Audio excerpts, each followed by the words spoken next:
Bismillahirrahmanirrahim. Allahümme salli ala Muhammedin ve ali Muhammed. Selamun aleyküm. Hər vaxtınız xeyir olsun. Bizim ailə mühitində uşaqların tərbiyəsi mövzusunda bəhslərimiz var idi. Bir neçə bəhs bu mövzuda danışdıq. İndi istəyirik növbəti bəhsi inşallah Allahın izinə başlayaq. Amma əvvəlcə qabaqki bəhslərə müxtəsər bir işarə edək. Biz dedik ki, bizim bəhsimiz məhəbbətdən doğan qeyrət barəsində. Dedik ki, insanın tərbiyə alması, tərbiyələşməsi müxtəlif mühitlərdən keçir. Dedik, bunların ən birincisi ailə mühitidir. Sonra deyildi ki, bu mühitlərdə insan üçün məhəbbət yaranır, müəyyən bir şeylər məhəbbət yaranır və bunların ən şiddətlisi adətən ailə mühitindədir. Və sonra deyildi ki, ailə mühitində yaranan məhəbbətdən qeyrət də yaranır. Və bu qeyrət belə iqtiza edir, belə tələb edir ki, valideynlər gərək uşaqların ilahi istəyən kimi tərbiyə eləsinlər. Ondan sonra deyildi ki, insanın insaniyyət forması, şakiləsi tərbiyə vasitəsilə hasil olur. Və keçən cələsədə və keçən bəhsimizdə də deyildi ki, uşağın əsasən tərbiyələnməsi iki yolla baş verir. Onlardan biri eşitmək, biri isə görmək yolu ilə. Dedik ki, eşitmək yolu ilə bizim İslam dinimiz bizə göstəriş verdi ki, uşaq dünyaya gələndə birinci nə olsun, onun sağ qulağına əzan, sol qulağına iqamə oxunsun və həmçinin uşağa təkrar bu şeyləri eşitdirmək lazımdır ki, onun fitrəti, ləfzlər və eşitmək yolu ilə nə olsun, ilahi deyən kimi tərbiyə olsun. Bu günlər isə başqa bir formaya, yəni görmək, rəftar formasına ki, adətən uşaqlar o rəftarları görməklə öyrənənlər özlərinə götürərlər, o barədə danışmaq istəyirik. Birinci bəhsimiz uşağı necə görmək yoluna, rəftar yolunu necə öyrətmək olar, o barədə danışmaq istəyirik. Uşağı biz əgər görmək yolu ilə, yəni münasibətlərdə, rəftarlarda əgər öyrətmək istəsək, bizim dini məarifimiz bizə göstəriş verir ki, uşaqlarımız 7 yaşına çatdılar. Hədis də var bu barədə əlbəttə. Həzrət Peyğəmbər sallallahu hədis də var. Buyurur ki, uşaqlar 7 yaşına çatdılar, gərək onlara yaxşı əməlləri artıq öyrədəsiniz. Həzrət Peyğəmbər sallallahu buyurur ki, Allimu əvladakum əs-salata izə bələğu səbəh. Uşaqlarınız 7 yaşa çatdılar, onlara namazı öyrədin. Əlbəttə, əlbəttə hədis var ki, biz uşaqlarımıza 5 yaşına çatanda namaz öyrədərik. Siz də 7 yaşına çatanda namazı uşaqlarınıza öyrədin. Burada artıq Peyğəmbər sallallahu ki, buyurur, uşaqlarınıza 7 yaşına çatanda namazı öyrədin. Bu artıq rəftar mövzusudur. Artıq münasibətlərdir, rəftar, davranışdır. Belə deyil ki, təhsil eşitmək. Artıq bir mərhələ yuxarıdır. Bundan qabaq uşaqlar belə, məsələn, 6 yaşında uşaqlar. Heç bir elə bir əmr yox idi uşaqlara ki, məsələn, valideynlərə elə bir əmr olunmamış ki, uşaqlarınıza 6 yaşında namazı öyrədin. Amma 7 yaş çatmaqla nə olur? Uşaqlara valideynlərə əmr edirlər ki, Peyğəmbər sallallahu əmr edir ki, uşaqlarınıza nə edin? Namazı öyrədin. Burada bir nöqtə var. Buyurur ki, bundan qabaq, yəni valideynlərin boynunda təkcə bu iş var ki, özləri namaz qılalar. Uşaqlar çünki görür axı. Məsələn, deyirlər, uşağın qabağında filan işi görmə, məsələn. Ya, pis rəftar eləməyəcək, görür, götürür. Ya, filan sözü uşağın yanında danışma, ki, görür, götürür. Həqiqətən bu cür də hamımızın həyatında baş verən bu hadisələrdir. Bir qədər diqqət eləsə bilir ki, məsələn, uşağın yanında bəzi şeyləri danışmazlar. Məsələn, uşaq, hər bir ailədə böyüyən uşaq deyirlər ki, uşaq evin güzgüsüdür. Nə görsə, onu göstərər. Nə görsə, onu götürər. Əgər bir şəxs uşağının yanında qeybət eləsə, görəsən uşağı özdə qeybət edir. Böyüyün dalıcılanışı görür, uşağı da böyüyün dalıcılanışı. Əgər bir şəxs sədəqə əhli olsa, qabaqda danışacaq ki, ona əmrdə olunub. Sədəqə əhli olsa, görəsən uşaq özdə sədəqə əhlidir. Namaz qılan olsa, görəsən hansı yerdə namaz qılınır, görürsən ki, orada uşaq da hələ dərk eləmir ki, namaz nədir, hələ dil açmayıb, amma aldın qoyub möhrə. Səlzəl edir Allaha. Allah əkbər deyir. Xülasə uşaq nə görür, onu götürür. Ona görə də bundan qabaq valideynlərə vacib idi ki, özləri neynəyələr, əməlləri eləyələr. Amma uşaqlar artıq 7 yaşına çatanda ki, onlarda bəzi istedadlar, artıq bəzi yaxşı işlər görmək, bəzi rəftarları təkrar eləmək mümkün olur. Peyğəmbər sallallahu əmr eləyir ki, nə deyim? Uşaqlarınıza namazı öyrənin. Burada bir dənə nöqtə var, o da bundan ibarətdir ki, Peyğəmbər sallallahu mən bu həm hədisdən çıxır, həm də əxlaq alimlər dediyi sözdür. Buyurur ki, indi uşaqlara bir dəstə əməlləri, ilahi əməlləri, dini əməlləri, yaxşı əməlləri öyrədir. Belə deyil ki, öyrədilmək üçün buraxasız başlı-başına. Yox. Uşağı həmişə nəzarətdə saxlamaq lazımdır və zaman keçdikdə uşaqlardan təzədən təkrar-təkrarlar soruşmaq lazımdır, ta onların nəfsində mələkə olsun. Məsələn, valideynlər barəsində əgər biz misal vurmaq istəsək, valideyn əvvəldə deyildiyi kimi, əvvəl özü namazı qılır. Uşağına heç bir əmri zadı yox idi. Və bu göstərirdi. 3 mərhələsi var da: göstərmək, öyrətmək və təkrar etdirmək. Valideyn əvvəl özü namaz qılırdı. Uşaq ki 7 yaşına çatdı, artıq bəzi şeyləri dərk edə bilir. Məsələn, hədislərdə də gəlir ki, uşaqlarınız 7 yaşa qədər şaxdır, siz onun qulusunuz. 7 yaşından 14 yaşına qədər siz ağasınız, uşaqlarınız nökərdir. 14 yaşından sonra siz şaxsınız, o sizin vəzirinizdir. Belə bir ibarələrlə, təbirlərlə hədislərdə bizə gəlib. İndi uşaq deyir ki, 7 yaş onun üçün deyirlər ki, uşaq məsələn 7 yaşa qədər formalaşır. İndi bizim mühitlərdə zehnə elə də gəlmir ki, uşağa tam azadlıq verirlər. Əlbəttə müəyyən, tam mütləq uşaq istəyir ki, məsələn, bir şəxsi məsələn şüşəsini sındırsın, bir oğurluq eləsin. Əlbəttə bunun qabağını valideyn almalıdır. Mağazalarda məsələn bir şey oğurlasın, yox, buna icazə verilmir. Amma uşağı o mənada deyir ki, uşaq, yəni onun ağlı dərinlikləri dərk eləmir. Onun varlığı, onun hazırki halı məsuliyyətsizlik yaşıdır. Onun üçün maraqlıdır hər bir şey. Görən nə olar? Elədiyi işlərdən təcrübə əldə edir uşaq. Elədiyi işlərdən təcrübə əldə edir. Ta neyniyə? Artıq həyatın yolunu tutar. Odur ki, yəni o bir hissəsi ki, uşaqdır, ağlı tam kamilləşmir. Hər nə işi görür, təbii görür. Onun ki, qabağını almaq olmaz. Amma bəzi əlbəttə qadağalar uşağı qoymaq lazım. Xülasə gəldi, uşaq çatdı 7 yaşına. Əvvəl valideyn göstərirdi uşağa. Bax, uşaq baxırdı ki, atam namaza durur, anam namaza durur. İndi bir müddət ki, keçdi, uşaq 7 yaşa çatdı, artıq valideyn deyir ki, bax. Deyir ki, bax gör, mən necə Allahla söhbət edirəm. Bir müddətdə bunu uşağı belə göstərəndən sonra artıq bu öyrətmək mərhələsidir. Yəni uşaq əvvəl sadəcə görür. Sonra valideyn deyir ki, bax gör necə danışıram Allahla. Sən də bu yolla danış. Və bir müddət bu öyrənməyi keçəndən sonra deyir ki, mənim balam, gəl dur namaza, namaz qıl görüm, sən də düzgün namaz qılmağı öyrənmirsən, yoxsa hələ öyrənməmsən. Bunu artıq təlim edir. İndi bunu öyrətdi uşağa. İndi bunu uşağa öyrətdi. Nə olacaq? Ta uşağı buraxmaq olar ki, ta öyrənib, ehtiyac yox təkrara, yoxdur, bu səhvdir. Uşaqları öyrətdiniz, onları mütəmadi olaraq əvvəldə deyildiyi kimi təkrar etdirmək lazımdır, nəzarətdə saxlamaq lazımdır, ta uşaqların daxilində, əxlaqında, ruhunda bu mələkəyə çevrilsin. Həzrət Əleyhisselam bu mövzuda buyurur ki, əddib siğara əhl-i beytikum bilisanika aləs-salət və təxur. Buyurur ki, evində olan balacaları dili ilə namaza və təharətə, paçlığa öyrən. Və bu məsələni təkrar etdirmək lazım. Niyə? Bir səbəb olur ki, təkrar etdirsin, əvvəldə bir deyildiyi kimi, o şəxsin ruhunu oxumaq. Görürsən, bir şəxs bir işlə məşğuldur. O qədər onu təkrar edib ki, artıq gözü bağlı da edir. Sən ən çox bunu görmürsən dərzilərdə, ən çox görmürsən. Xülasə hər işdə də bir şəxs bir işin mahir ustasıdırsa, görürsən ki, əvvəl məsələn ora baxırdı, metrə tuturdu ya digər işlər, indi artıq gözü bağlı bu işləri biçir, heç bir narahatçılığı da yoxdur. İkinci nöqtə budur ki, uşağı tərbiyə eləməkdə bir zərif nöqtələr var. Bunlara da diqqətləmək lazımdır. Belə deyil ki, hər nəcür gəldi ki, nəcür hissədir.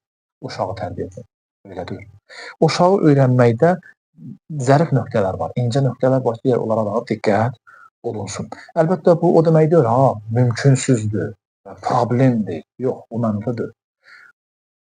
İnsan bu zərif nöqtələrə diqqət eləsə, rahat şəkildə uşaqlarını tərbiyə edə bilər. Biz adətən məsələn, öz xeyrimizdən qaçırıq. Allah Quranda nə deyir ki, biz sizin üçün axirəti istəyirik. Hidayətdə, dinə gəlməkdə, imanlı olmaqda xüsusi bir paçlıq var, müqəddəslik var. Əgər əməl əhlinə baxsınız, görərsiniz ki, məsələn, necə pak görkürlər, necə saf görkürlər, necə arxan görkürlər. Görürsən ki, ata oğlun yanında bir şey əmanət qoya bilmir, amma pak insanların, ilahi insanların, müqəddəs insanların gəlirlər, pul əmanət qoyurlar, gedirlər. Həqiqətdə belə bir şeylər var. Məsələn, ailəsini tapşırır, gedir. İnanır ona, onun əməllərindən inam yaranır. Ona görə də Allah Teala bizi paklığa, dinə dəvət edir. İnsanlar bundan uzaq düşdükcə artıq ilahi yolla uşaqları necə hidayət eləməkdən də uzaq düşür. Görürsən, uşağa məsələn, lazım olmayan şeylərini o qədər qabağında olur ki, artıq gələcəkdə şey olur. Quranda bir dənə ayə də var, bunda yer gəlmişə deyim. Bir də ayə var idi, mən onu gördüm. Buyurur ki, Allah Teala bir dəstə insanların varın, dövlətin və övladların çox eləyər ki, onlarla, övladları ilə onlara dağ versin. Yəni, belə bir məzmunda ayət. Yəni, onları əzablandırsın. İndi maraqlı gəldi ki, necə ola bilər ki, Allah Teala övladlara və çoxlu mal dövlətdən və övladların verilməsi ilə insanı əzablandırar, yəni övladlar vasitəsilə. Təfsirə baxdım, görünür ki, yəni varlı insanlar adətən uşaqları boş buraxarlar, iman cəhətindən bunlar uşaqları boş buraxarlar, bunlara ilahi bir şeylər öyrətməzlər, pul çox, uşaq başlı başına böyüyüb, yəni ilahi tərbiyədən uzaq, heç bir söz eşitməyib, yəni uzaqdan uzağa da çöldən çölə heç bilmir, evin içində olması başqa bir şeydir. Və bu uşaq o pulla ancaq bir işlər görür ki, ancaq günaha mürtəkib olar. Valideyn də, qocalar artıq ölən vaxtını dərk edir və baxar uşağına elə ah çəkər ki, mənim bu böyütdüyüm, tərbiyə elədiyim uşaq heç vaxt yaxşı uşaq olmayacaq. Heç vaxt ilahi işlərə yaxın durmayacaq. Heç vaxt mənə rəhmət göndərməyəcək. O uşaq nə qədər olar, nə qədər o valideyn olar, o valideyn qüssə yiyər. Qəm çəkər, narahat olar. Bu da Allahın dediyi əzabıdır. Niyə görə? Çünki valideynlər vaxtı-vaxtında uşaqların ilahi sözlərlə tanış eləmir. İndi ilahi tərbiyə məsələsində xırda zərfiyyətli nöqtələr var. Bunlara da işarə etmək lazımdır. Nədir onlar?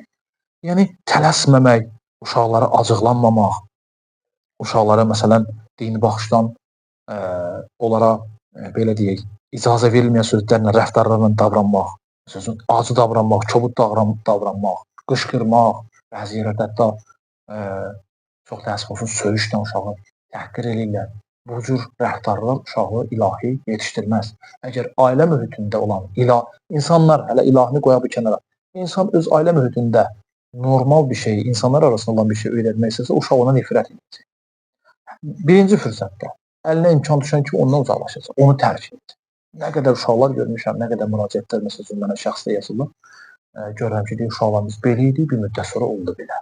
Uşağı çox da elə eləmək olmaz. Uşağın əvvəla uşaqlıqda azadlığı olmalı. Uşaq uşaqlıqda elə uşaqdır. Hər nə qədər istəyirsə ona böyük bir şeyi yükləyəsən mümkündür. Mümkündür çəkə, amma onu uşaq tərəfi də yenə uşaqlığın hissi tələb edir ki, bu gərək uçursun, dağıtsın, məsələn, bir işlər görsün ki, yəni onun o yaşına aiddir. Ona görə də uşağı çox belə gözüm çıxdığı ilə belə acı, qorxuzaraq rəftar eləmək, onun gələcəkdə səbəb olacaq ki, uşaqlar birinci fürsətdə imkanı olan kimi, əlinə fürsət düşən kimi o şeylər hamısını tərk edir və ona şiddətli də nifrət yaransın. Mən çoxlu şahidlər görmüşəm bu məsələyi. Və yaxud da dini məsələ olsun, fərqi yoxdur, uşağı qorxuzaraq gərək namaz qılasan, gərək dəstəmaz alasan, qışqıraraq, təhqir edərək, məcbur şəkildə bu da ilahi yollardan, bizə göstərilmiş yollardandır. Çünki imkanı olan kimi uşaq bununla da dini də tərk edəcək, namazı da tərk edəcək. Bu xülasə yoldur. Bu, yəni ilahi hədəfə aparmaz bu yol. Bu bizim Allah deyən kimi istifadə olunan şeylərdir. Belə bir davranışlar insanın buyurur ki, cəhalətindən, yəni insan bir dolu olmalıdır və o doluluğundan xərc eləməlidir. İnsan dolu olmasa, yəni cahilanə rəftar, hədəf məlumdur, amma hədəfə necə çatmaq olar? Onu bilmir. Ona görə də hər nə yol, hər nə zehninə gəlsə ondan istifadə edir.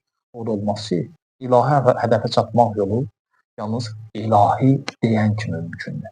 O yolla gedən kimi mümkündür. O yolla getməklə mümkündür. Sən uşaqları edə bilərsən, tərbiyə edərsən. İlahi yolu getməsən, ilahi hədəfə də çatmayacaqsan. Bəli.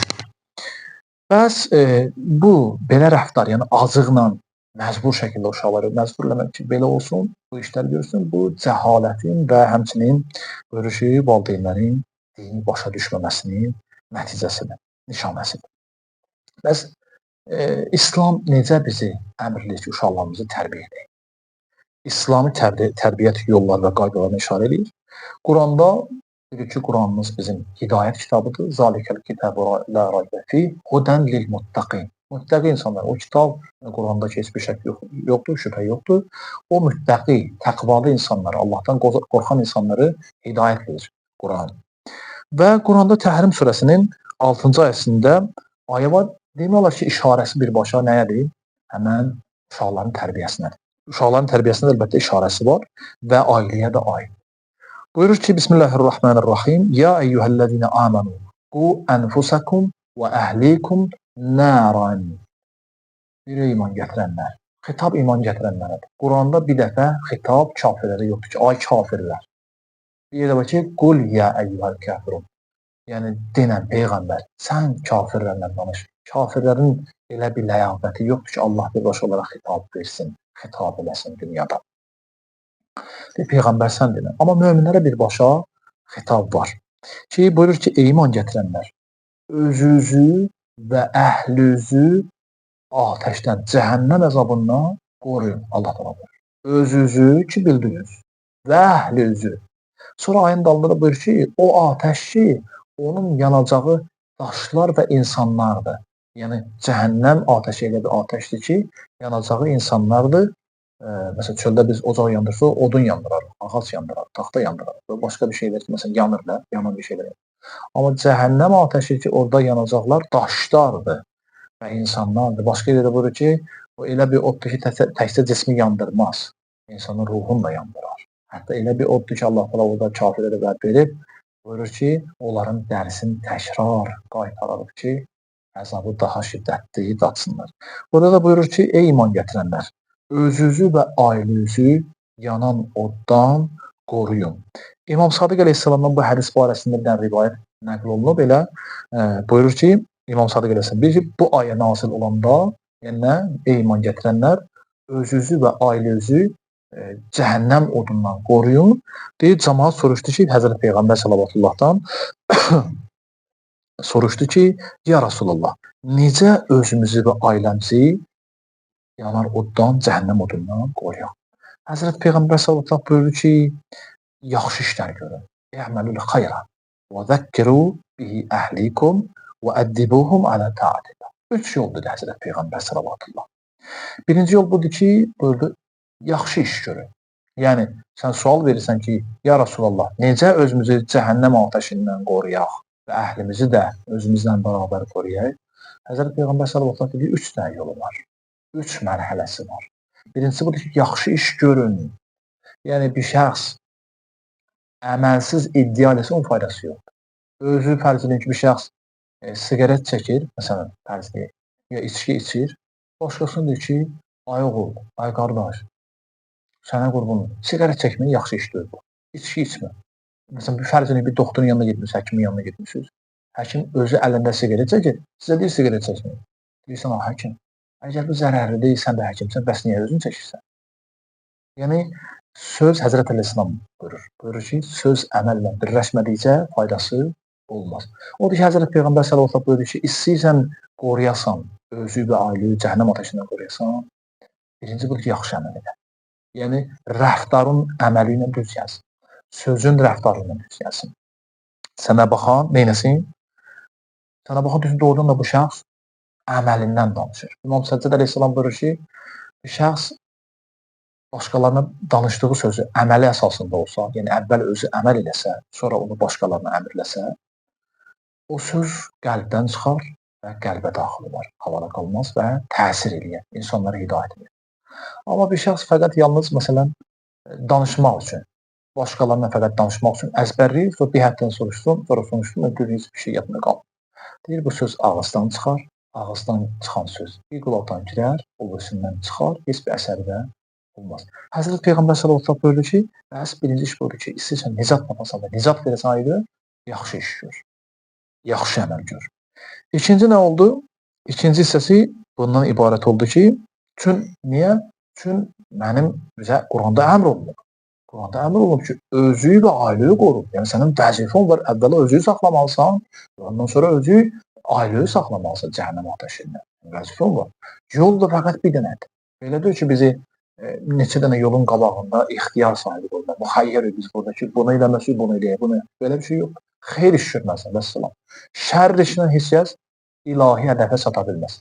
Şər yolla getmək və şər işləri görmək, Allahı qəzəbləndirən işlərlə mürtəkib olmaq, bu işlərə mürtəkib olmaq, heç vaxt bizi ilahi hədəfə çatdırmaz. Yol bir dənədir, o da Allah deyəndir. O da xeyr işlərdir ki, Allah təala bizə dində bundan sonra bəyan eləyir. Azca bir şəxs müraciət etməsə, azca axtarsa biləcək ki, nə onun vəzifəsi eləsin, nə onun vəzifəsi ondan uzaq dursun, eləməsin. Bəs birinci iş oldu nə? Deməli, xeyr iş görmək. Rəftarın ancaq yaxşı iş görməlidir. Bizə deyiblər ki, imamlardan hədis var, bizə buyururlar ki, Kunu duatən nas iləykum bi qayri əlsinətikum. insanları özünüzə dua edən, özünüzə tərəf çağıran olun. Amma dil üzrə yox. Yəni insanları özünüzə əməlləri üzrə çağırın. Təkcə danışmaq yox. Elə danışanda hamı yaxşı danışırlar. Kimin danışığına baxsın, bilmir, hamı özünü tərəfləyir. İmam buyurur ki, yox. Elə əməlləri üzrə insanları özünüzə çağırın. Əməlləri üzrə insanları özünüzə çağırın. Budur dəvət. Peyğəmbər sallallahu əleyhi və səlləm buyurur ki, bəs əməllər. Birinci iş budur ki, əməl. İkinci nədir? Həzrət Peyğəmbər sallallahu əleyhi və səlləm buyurdu ki, ikinci və zəkkiru bihi əhlikum. Yəni bunu öz əhlinizə təzəkkür verin. Qabaqda bəhs olacaq təzəkkür nədir? Yəni bunu xatırladın uşaq ailədə.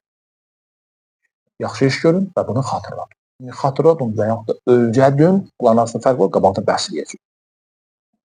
İmam Rıza əleyhissalam buyurur ki, necə bunu xatırladaq? Yaxşı işlər insanın fitrətində var, qabaqda indi ona işarə edəcək. İmam Rıza əleyhissalam bu barədə buyurur ki, niyə xatırladan bunları? Bir dənə nöqtə var, gəldi burada zehnimdən. Buyurur ki, yaxşı işi gör və bunu xatırlat. Bu sənin davranışını görməlidir. Yəni bizim vəzifəmiz budur, yaxşı işi görək və başqalarına da yaxşı əmr bil məruf nədir? Sən yaxşı iş əmr eləmək və nəhy yazmınkar deyirlər. Pis işdən çəkindirmək. Bir şəxsin məruf, yəni yaxşı işə çağıran şəxs, əmr eləyən şəxs özü yaxşı əməl sahibi olmasa, onun sözünün qiyməti olmaz. O ki, əvvəl özünü əməl eləməlisən və sonra cəmaatı çağırmalısan və yaxud da çəkindirməlisən. Sənin rəftarı ilə sözün nə olmalıdır? Bir olmalıdır. İmam Rıza əleyhissalam burada bir dənə nöqtə deyir. Buyurur ki, Murus səbiyyə fəlyətəsəddəq biyədihi bil-kisrati vəl-qabdati vəş-şey'i və in-qalibə. Buyurur ki, uşaqlarınıza öyrədin, sədəqə versinlər. Öz əlləri ilə. Az da olsa, hətta az da olsa. Yoxsullara sədəqə versin. Nöqtə burada nədir? Bizə əmr olub sədəqə verək də. Sədəqə verək. Müstəhəbdir sədəqə vermək. Nə gözəldir ki, biz sədəqə veririk. Amma uşaqlarımız nə deyir? Məsələn, Kərbala gedəndə görüblər də, Kərbala. Və yaxud da ehsan əhli Azərbaycanda, İranda, Türkiyədə, fərq yoxdur. İraqdakı daha çox Kərbalaya gedənlər görürlər.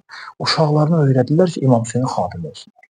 Elə soruşan, ay bala, sən nə yaxşı var, yorulmuysan, gün səni yandırmıyor, deyir, yox, İmam Hüseynə görə bunlar edir. Yəni, yavaş-yavaş o olur mələkəsi, yəni onun ruhunda hopur. Öyrəndə o da uşaqlarına öyrədir. Uşaqlarımıza əmr eləyin, sədəqə versinlər öz əlləri. Hər sən az da olsa, İmam Hüseyin əleyhissalam deyir. Nə olacaq? Sən Allahın sənə əmr elədiyi sədəqəni verirsən, amma uşağın əlinə verirsən. Birdən iki hədəfə yetişirsən. Nədir o? Biri budur ki, sən yaxşı əməl edirsən, sədəqə yaxşı əməldir, həm özə nicat verirsən. Biri budur ki, həm də əhliyə nicat verirsən. Ona yaxşı ədəbi, yaxşı əməli öyrədirsən. Uşaqların sədəqə verməklə böyüyür. Uşaq ilk əməlləri budur ki, məsələn, başqalarının uşağı məsələn tərz edək ki, məsələn, başqa işlərlə oynamağa başlayırsan, uşağa pul verirsən, ya hər nə verirsən ki, başqalarına ehsan eləsin, sədəqə versin. Bu nöqtədir ki, çox-çox gözəldir. Həqiqətən belə bir şəraitdə böyüyən uşaq gələcəkdə Allah deyən yolu getməyə daha yaxındır. Sonra Peyğəmbər sallallahu burada neçə nöqtələr var ki, müəllif bunlara işarə edir. Onlardan da üçüncüsünün əlbəttə qaldı. Burada üçüncü hissəsi hədisin qobunda deyim. Hədisin üçüncü hissəsi bundan ibarətdir ki, dedi ki, وَأَدِّبُوهُمْ عَلَى تَعَاتِ اللّٰهِ. Birinci budur ki, yaxşı əməl eləyin. İkinci budur ki, onlara o əməlləri xatırladın. Üçüncü budur ki, onları ədəbləndirin. Hədəfdir bu. Yəni bu sözlər boşdan böl-bölə düzülməyir. Sanki hesabla, kitablandır.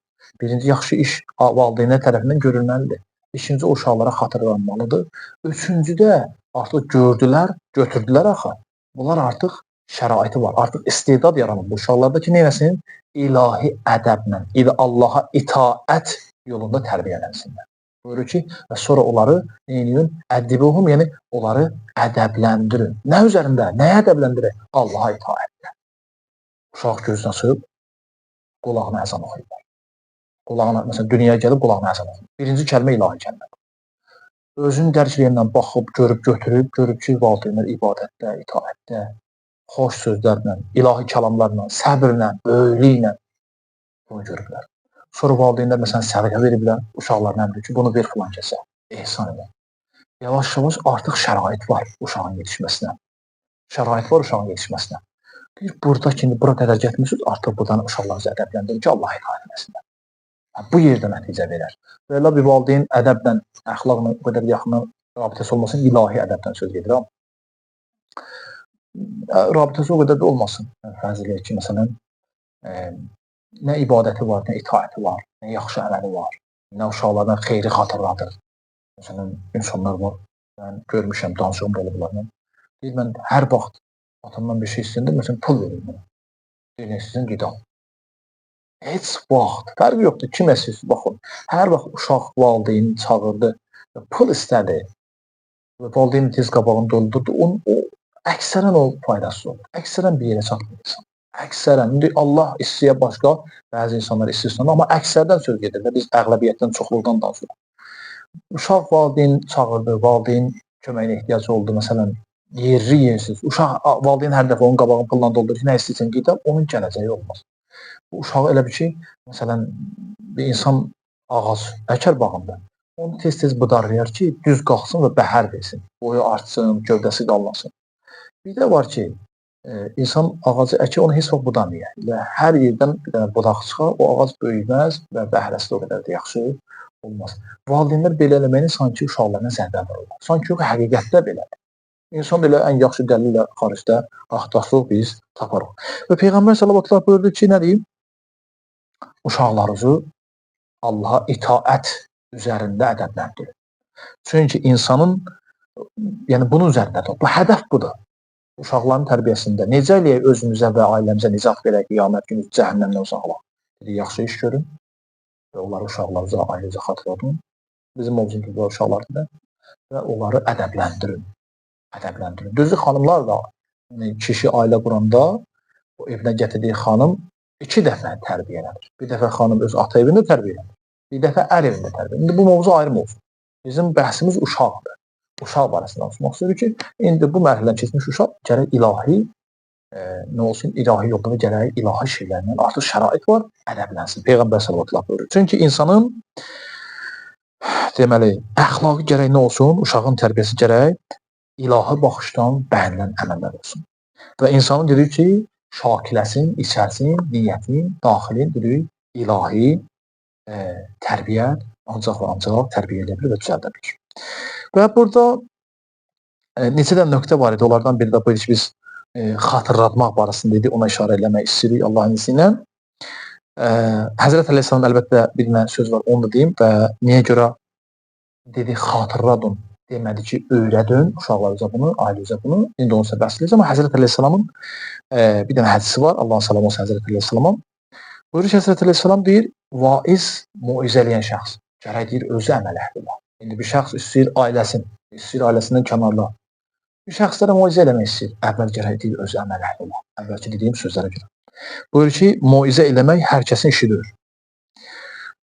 Hər kəs öz dediyi şeylərə, nəsihətlərə əməl edirsə, odur ki, insanlar nə edə bilər? Muizə eləyə bilər. Və həmən vaxt ki, onun əməlinin əsər olar. İmamlarımız müxtəlif sözlər deyiblər, bu barədə bəzi vaxtlar eyni söz deyiblər, bəziləri müxtəlif, amma mahiyyət baxımından və məna baxımından hamısı eyni mənanı çatdırır. Nöqtə, axırıncı nöqtə bunu çatdırım ki, yenə qayıdır əvvəlki bəhslərimizdən rabitəsi var, o da bundan ibarətdir ki, dedi ki, وَعْمَلُ الْخَيْرَ sonra dedi ki, وَذَكِّرُوا بِهِ أَهْلِكُمْ və onu ailənizə xatırladır.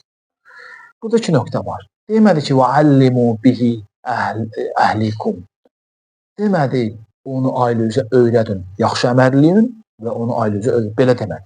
Dedi, onu ailənizə xatırladın. Əhlizə xatırladın, uşaqlarınıza xatırladın. Nə fərq var? Xatırlatmaq o yerdədir ki, bir şəxs bir şey bilir, amma yadından çıxardır. Deyirsə, onu xatırladı, o yadından çıxan şey onu xatırladı. Bilirdi, yadından çıxıb, bir də göstər. Deyir, hə, yadıma düşdü. Amma bilməmək məsələsi, öyrətmək məsələsi o deyir ki, ona öyrət. Bu şəxs ondan heç bir şey bilmir. Bir o şeyi ona öyrət, o da görsün. Bir hə, məsələn, filan kəsdə filan şey görəndə öyrəndim. Yəni, bundan qabaq bilmirdi, bundan sonra öyrəndim. İndi burada deyir ki, onu ailənizə xatırladın. Nəyi? Yaxşı işləri. Bunlar bundan qabaq bilirdilər, bəli, bilirdilər. Çünki insan, əvvəlki bəhsləri deyildi ki, insan fitrətən dünyaya gələndə Allah Taala o yaxşı işlər, necə ədaləti insan dərk edir? Uşaq, ona gülən şəxslər bəyənir, hamı bilir ki, xoş xasiyyət yaxşıdır. Görürsən, ona ilə əliyə atır ki, onun üzrə görən şəxsin qucağına gitsin. Bir də onu acıqlamasan, bunu dərk edir ki, yox, nəsə bu yaxşı bir şeydir. Doğulan, təzə doğulan uşaq ki, heç o qədər də şey dərk edəmir, xoş rəftarla acı rəftarı dərk edəmir. İnsan fitrətən, şəriət olmasa da, ədalətlə zülmü ayıra bilir. Bəs o yaxşı və pis meyər insanın içərisində var, uşaq da olsa. Bəs onları neyləmək lazımdır? Valideyn gərək xatırlasın uşağı. Ona görə Peyğəmbər sallallahu əleyhi və səlləm deyir ki, xatırla. İnsan fitrətən xeyir üzərindədir. İnsan fitrətən xeyri işləri görmək üzərindədir. Yəni bu insana fitrətən Allah Təala tərəfindən öyrədilir. Ona görə də ehtiyac yoxdur bunları öyrənə, zəhmət çəkəsən. Bunun toxumu insanda əkilib, Allah Təala tərəfindən qərar verilib. Sən fəqət xatırlat, sən fəqət o əkilmiş torpağa su ver. Fəqət işimiz budur. Bundan qabaq dedi eşitmək yolu ilə və indi bəhs edir ki, görmək yolu. Bəs necə? Xoş rəftarlar və ilahi deyən əməllər və bundan qabaqki bəhslərlə.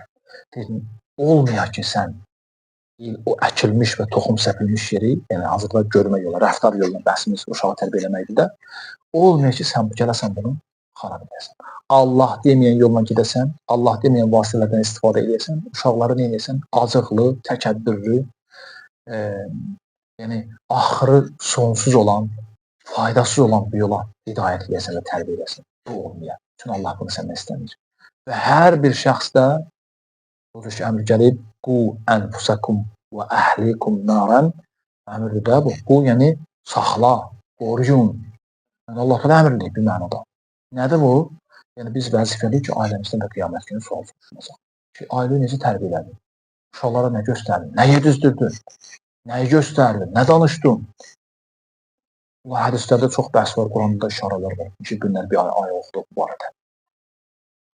Bəs bizim vəzifəmiz var ki, ailəmiz barəsində qiyamət günü biz soru-sual olunacaq. Elə nə yaxşı həyat qeydi var üstümüzdə. Nə yaxşı həyat qeydi var. Hələ ki həyatda yox. Elə sabahdan başlamaq lazımdır. Özü çox ciddi başlamaq lazımdır. Deməyək ki, cəmiyyət pozulub, bu Möhsin Qırat ağamdır, Allah ömür versin. Deməyin ki, cəmiyyət pozulub, necə hidayət olan, necə özümüzü saxlayaq. Əlbəttə bu böyüklərə atır, amma burada tətbiqi mümkündür. O cəmiyyət pozulub burada, hamı telefon verir də uşağa, sakitləşdirmək üçün. Necə mən özümü saxlayayım, uşağımı saxlayayım. Hamı gedir və marketdə nəsə aldır, gedir, zərərli, zərərsiz, yox, neyini, mal belədir. Yox. Bu dəlildir. Deyir ki, hava nə qədər soyuq olsa, sən bir o qədər libasu, paltarı qalın geyinərsən, qutqulu qalın geyinərsən. Ki, soyuq mənə təsirləməsin, mənə xəstələndirməsin.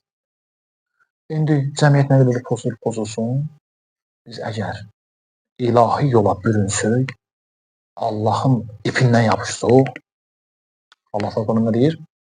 وَاعْتَصِمُوا بِحَبْلِ اللّٰهِ جَمِيعًا وَلَا تَفَرَّقُوا. Allahın ipindən yapışın, parçalanmayın. Biz də o Allahın ipindən yapışsaq, qurbətil vusqa bir yerə gəlib, Allahın o qırılmayan dəstək, ondan yapışsaq, fəsad nə olur olsun. Çünki fəsad məhdud varlıqlar tərəfindən yaranmış bir şeydir. Allah isə naməhdud və əbədidir. Hər kəs Allaha təməssük edəsə, hər kəs Allahdan yapışsa, o qırılmayan dəstəkdən yapışsa, hər cür fəsaddan çıxar Allahın izniylə. Odur ki, bizim vəzifəmiz var. Kim nə cür yaşayır, özü bilər. Biri özünü öldürmək istəyir, biri özünü həlak eləmək istəyir, biri özünü həlak eləmək istəyir. Uşağın özü başlı başına bıraxır, biz onu maraqlandırmıyor uşaq. Nə cür böyüyür, harada böyüyür, nə tər böyüyür, halal yiyəcək gələcəkdə, adam öldürəcək. Nə cür, o maraqlı, bu dəlildir ki, biz uşağımızı boşlayaq ki, o cür olsun. Xülasə söz, axır söz də budur ki, bizim qeyrətimiz var və qeyrəti olan şəxsin qeyrəti bunu tələb edir ki, uşaqları boşlu başına bıraxamaz. Necə bizim məsələn, xanımlarımıza qeyrətimiz var. Düzdür? Kimsə Allah eləməmiş bir söz edir, bir əyri baxa gəlirsən, yapışırsan yaxasından ki, xeyr ol, hara baxsın. Uşaqlar həmçinin, biri sən məsələn, uşağı olursa böyüdən, gelirsən, deyirsən, qardaş, nəyə vurmursan uşaq? Düzdür, bu qeyrətdir. Ona olan məhəbbətdən qeyrət doğur ki, onu müdafiə edəsən, əvvəldə deyildi də. Bəs necə o iqtiza edir? Qeyrət. Təkcə bu deyil ki, döyülən vaxtı, məsələn, baxan vaxtı, əyri baxan vaxtı gelirsən, müdafiə edəsən. O qeyrət həm də deyir, gərək uşaqları ilahi hidayət edəsən. Gələcəkdə sənə yaxşı bəhər verən, bar verən, meyvə verən bir bağ kimi ola sənə. Öləndən sonra da fayda aparasan. Bir uşaq yetişdirəsən özündən sonra ki, sən ölmüsən, o ki, uşaq məsələn, elə görən deyir, Allah rəhmət eləsin atasına. Allah belə bir ataya, belə bir valideynə rəhmət eləsin ki, belə uşaq özündən sonra. Elə hər görən deyir Allah rəhmət eləsin atasına. Nə yaxşı uşaq tərbiyəsi. Bunun üçün dini qeyrətimiz bizə deyir ki, gəl uşaqlarımızı ilahi tərbiyə edir. Allah Teala inşallah bizim özümüzü və uşaqlarımızı ilahi ədəb və əxlaq və tərbiyə ilə tərbiyələnmiş və o cür yaşamış və o dünyadan getmiş şəxslərdən qərar versin inşallah. Gözəl günlərdir. Allah Teala ibadətlərimizi qəbul etsin. Allah Teala özümüzə və övladlarımıza rəhm eləsin. Günahlarımızı bağışlasın. Mehribançılığımızı çoxalsın. Bu dəqiqə gördüyümüz kimi bəzi müsəlman ölkələrində soyqırım gedir. Hətta demək olar ki, Allah Teala tez bir zamanda onlara nicat versin. Müsəlman bacı qardaşlardılar. Hazırda Suriyada.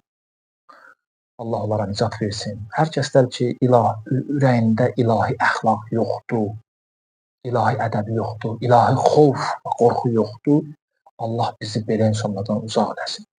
Həzrət Əleyhisselam bir qorx Allahdan qorxmayan. Allahdan qorxanda özünün bir hesabı var. Mən bunun başına bir şey pis iş gətirsəm, vursam mən bunu, Allah da mənə vuracaq. Çünki heç kəsi, heç bir kömək olmayan köməyi Allah var. Hesabı, özünü hesab edən bunu dərk edir, başa düşür. Amma bəzi insanlar Allahdan qorxmur. Hazırda o müsəlmanları ki, öldürürlər, o cür ailəvi, böyük, kiçik baxmırlar. Ermənilər necə Qarabağda bizim Azərbaycanlarımızı, həmvətənlərimizi, soydaşlarımızı öldürürdülər. İndi hazırda da o cürdür. Allah bu aya xatir tez bir zamanda bu qardaş bacılara da inşallah nicat versin. Bugünlük bəs eləyər inşallah Allahın tövfiqi ilə gələn görüşdə görüşənə qədər. Vəssalamu aleykum və rəhmətullahi və barakatuhu.